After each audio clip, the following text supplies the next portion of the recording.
আরও কয়েকদিন আগে 24 তারিখে ঘটেছে।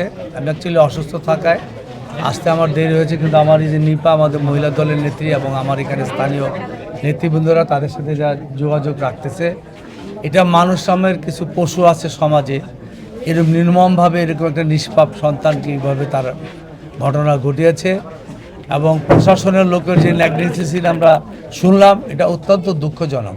কারণ প্রশাসনের লোকদের কাছে আমরা একটা ন্যায় বিচার প্রত্যাশা করি। তা আমি তাদেরকে আমরা এটাই আশ্বস্ত করতে চাই যে তার সন্তান আমাদের সন্তানের মধ্যে কোনো পার্থক্য নেই। সে যারা এই খুনের সাথে জড়িত তাদেরকে দৃষ্টান্তমূলক শাস্তির আওতায় আনতে হবে এবং সবগুলি তদন্তের ব্যাপারে দ্রুত পুলিশকে এখানে কাজ করতে হবে।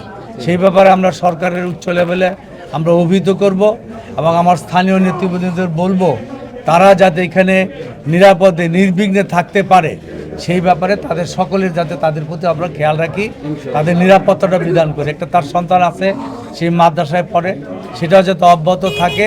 আমরা সর্বাত্মকভাবে তাদের সামাজিকভাবে আমরা নিরাপত্তা দেব এবং আইনের আওতায় তাদেরকে যাতে আনা হয় সেই ব্যাপারে প্রয়োজনীয় ব্যবস্থা নেওয়ার জন্য আমরা উপরের লেভেলে কথা বলব।